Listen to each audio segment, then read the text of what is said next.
What's up, guys? Mason the Brock Henderson here, and this is Leverage Redemption, Season 1, Episode 2, The Panamanian Monkey Job. It's not quite hooked me yet.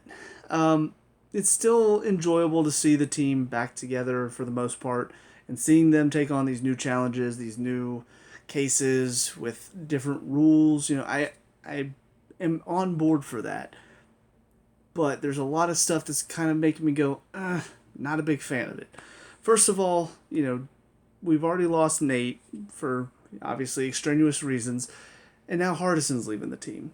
And, I don't know how I feel about that. Like, I like the fact we are getting to see, talking about the Hardison growing up and he has to mature and he can't just be this, hacker that's on the team. He's young and cocky. No, he's actually leading a lot of these other groups of Leverage International around the world. He's helping so many other people. He's trying to solve all these problems while also helping the team, and it's kind of almost like too many eggs in one basket. So I get the fact why he has to leave, but it's kind of frustrating because I wanted to see the team come back together. I wanted to see this group handle these cases again. And even if he does have this other job, I don't know why we have to just get him off the show. Like maybe, Aldous Hodge, maybe he couldn't be a part of the show for a long term. Maybe he had some other stuff going on that he couldn't stay on the show for long. So they just brought him on for as long as they could and then wrote him off. But I don't know. It does kind of take the magic of this get together show because now it does kind of feel like we're changing a lot. We're not returning to the old show, and while that can be good in some senses, it also, if it's not interesting, if it doesn't grip me, then it's not good changes, if that makes sense. So for right now, looking at what changes are happening, Nate's gone, so Sophie has stepped into kind of the leader role, and Harry stepped in, kind of a different type of character, and I'm I'm holding out hope for him, because right now, still not really feeling very integrated into the team, but I like the idea. He talks about at the end of this episode how the bad guys, they're not cheating anymore. They've actually rewritten the rules, so now they're not cheating in this new world. And I kind of like that concept, and I like the fact that he's a lawyer, so he knows the ins and outs of this, all the loopholes. I like that concept, and I hope they utilize it well, but for the moment, it's still not really interesting me. And then Brianna comes in, Hardison's foster sister, so she's got a connection with Parker. She's also very technologically gifted, but based on this first episode, she's not written in a way that makes me like her. And the reason is because she feels like she's written for the younger generation. I say that as if I'm some old guy. I'm 27, but it really does feel like, oh yeah, she's a social media. She knows all about it. She's an efficient. I don't know, aficionado. Social media aficionado. She knows all about that. She can create hype. She's so cool. That's not the type of character I want to see on a show like this. And she just feels like she's one of those characters that I see sometimes in shows. Like I think about like the CW superhero shows, like DC shows, and Arrow and the Flash. She just seems like that character that's just young, and she's gonna have issues with the team because they don't get her because they're too old. It feels like that's the character she's gonna be. Maybe she'll prove me wrong. Maybe she'll be a really good, well written character, and we'll get to know her really well. But that kind of quirky awkwardness that I've seen so many times in so many characters nowadays, it just feels so done to death. Like she forgets the word, and then, oh no, she forgot a word, and then she looks all, oh gosh, what am I gonna do? And then it's not funny, and it feels like she's trying to be funny. Whereas I look at the rest of the team, and Parker, with her weirdness, it's not just quirky awkwardness. No, she is weird, and it's fun and funny. Hardison and Elliot, they have this fun camaraderie between the two of them. The jokes cracked back and forth, like it's funny. This type of humor just never really makes me laugh. Like the awkward, whoops, I'm a klutz. It's never really that funny to me, and especially with this type of acting that's very goofy and over the top, it just doesn't feel right for this show, because not saying the show is super realistic, but it was written and done in such a way where it did kind of feel realistic. It did feel like this stuff could happen. It didn't feel like a goofy comedy that's just, oh, laughs around every corner. No, there was weight to it, even though it was written funny. So I don't know. It's just, I don't know if I'm explaining it right. I am very tired. It's late. Probably should not be doing reviews this late, but that's just how I feel about her character right now, and I hope it gets better. I really do. But with those two, it just, I'm concerned going forward, because one of the things that I really liked about Leverage, and one of the reasons why I feel like you can watch from the beginning to the end without really any issues, is because there's not any bumps in the road. Like, they did a very good job. The one time that they wrote somebody off the team for a bit was when Sophie took a break, and they had to write Tara into the team, and she kind of took Sophie's spot. And there was that, a couple episodes where the team was getting used to her and stuff, but they still integrated her in very well. It felt natural. It didn't feel like this awkward, oh, we just don't like her and we don't trust her, and who is she telling us what to do and she doesn't like. It was like one episode where they had that, and then the team was just, yeah, we're good. And she was integrated in really well. And Nate, he had to be off the team for a bit, for like a couple episodes, and they handled it fine. And this feels like there's going to be a lot more, oh, we got to integrate them into the team. We got to get them into our world and get them used to how we do things. And I just really worry that we're going to spend a lot of time on that, and I don't want to.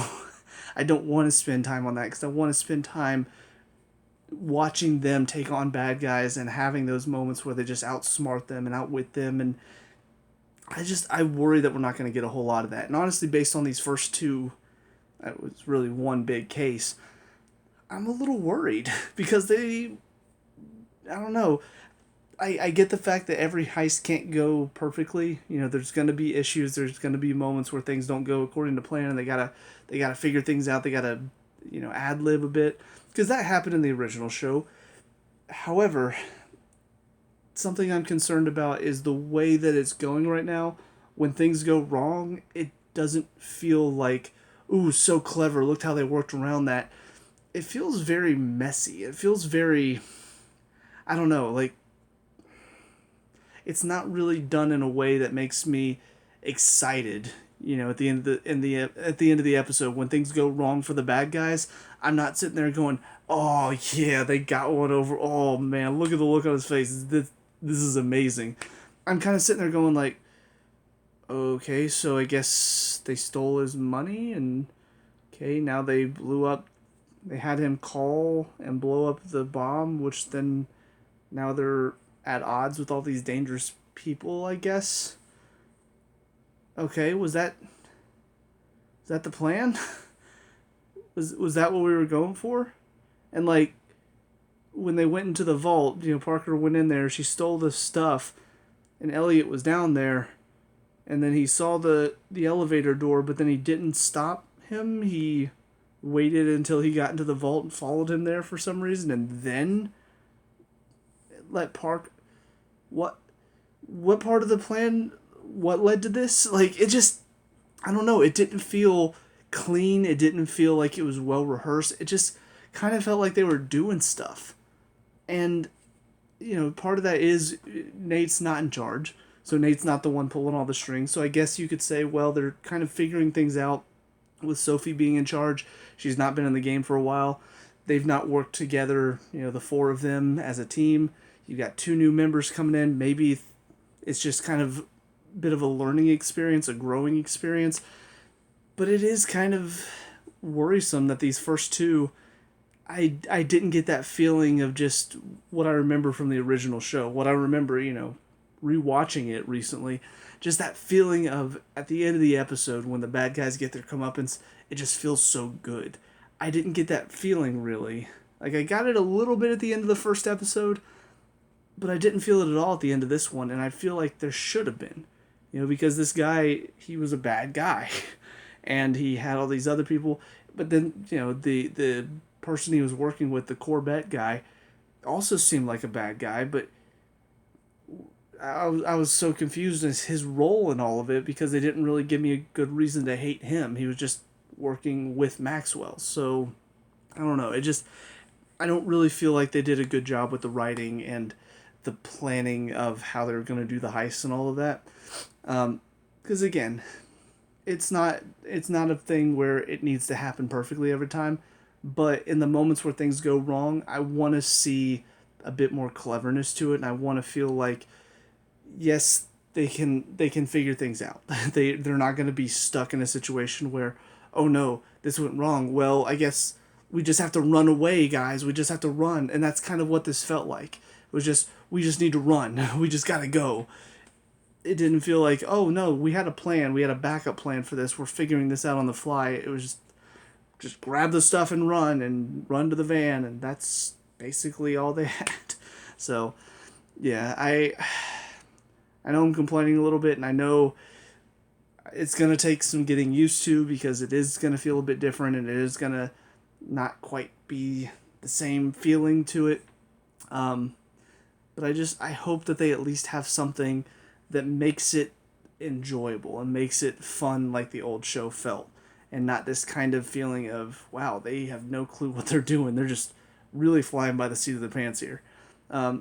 Because honestly, I mean it is a world now where technology is really taken over and things have been growing a lot over the past several years. I mean, Elliot talks about how things have gotten a lot worse. So maybe it is a bit more difficult for plans to go well and for heists to go well. You know, it's harder for them to get the job done because of how high this, you know, basically how powerful some of the bad guys have become and how much information they have. It's a bit harder for them to do their jobs and stop the bad guys.